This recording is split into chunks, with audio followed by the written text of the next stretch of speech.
नमस्कार, मैं हूँ कश्फी शमाल और आप देख रहे हैं सहारा समय का डिजिटल प्लेटफॉर्म। तो दोस्तों, तीसरी बार भारत की बागडोर किसके हाथ में होने वाली है, इसके नाम पर मुहर लग चुकी है। जी हाँ, प्रधानमंत्री नरेंद्र मोदी तीसरी बार देश के प्रधानमंत्री बनने जा रहे हैं। इस बाबत उन्होंने पुराने सेंट्रल हॉल यानी पुरानी पार्लियामेंट में भाषण दिया, कार्यकर्ताओं का धन्यवाद दिया और जितने भी नए उनके मंत्रिमंडल में मंत्री और नेता शामिल हुए उन सब का भी उन्होंने धन्यवाद किया।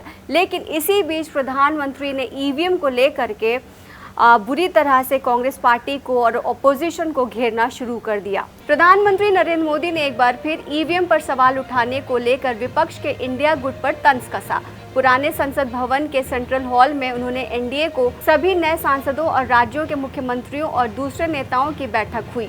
इस बैठक को संबोधित करते हुए मोदी ने विपक्ष पर तंज कसते हुए पूछा, ईवीएम जिंदा है कि मर गया। इस बैठक में नरेंद्र मोदी, लोकसभा के नेता, भारतीय जनता पार्टी के नेता और एनडीए संसदीय दल के नेता चुने गए। पीएम मोदी ने लोकसभा चुनाव के नतीजों वाले दिन का एक किस्सा याद करते हुए कहा, जब 4 जून को नतीजे आ रहे थे तो मैं काम में बिजी था। बाद में फ़ोन आने लगे। मैंने किसी से पूछा, नंबर तो ठीक है, ये बताओ ईवीएम जिंदा है कि मर गया। उन्होंने विपक्ष पर निशाना साधते हुए कहा कि इन लोगों ने ये सुनिश्चित करने का निर्णय लिया है कि लोग भारत के लोकतंत्र और लोकतांत्रिक प्रक्रिया में विश्वास करना बंद कर दें।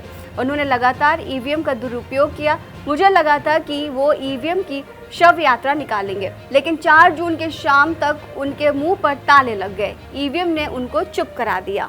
प्रधानमंत्री यही नहीं रुके दोस्तों, उन्होंने आगे ये भी कहा कि लोकतंत्र जो है हमारी यानी कि भारत की ताकत है और अगले 5 साल तक मुझे ईवीएम के बारे में कुछ भी सुनने को नहीं मिलेगा। प्रधानमंत्री मोदी ने लोकसभा चुनाव के नतीजों पर कहा, 2024 का जनादेश एक बात को बार बार मजबूत कर रहा है कि आज की स्थिति में देश को सिर्फ एनडीए पर ही भरोसा है। जब इतना अटूट भरोसा है तो देश की अपेक्षाएं बढ़ना स्वाभाविक है। मैं मानता हूं ये अच्छा है। मैंने पहले भी कहा था कि हमने जो 10 साल काम किया वो सिर्फ ट्रेलर है, ये सिर्फ एक चुनावी बयान नहीं है, ये मेरी प्रतिबद्धता थी।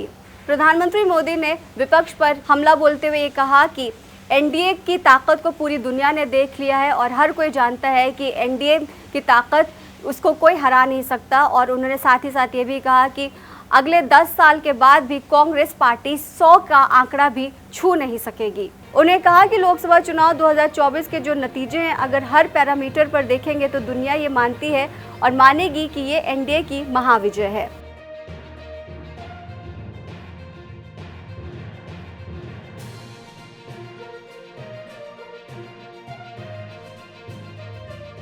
9 जून को प्रधानमंत्री मोदी अपने तीसरे कार्यकाल की शपथ लेंगे।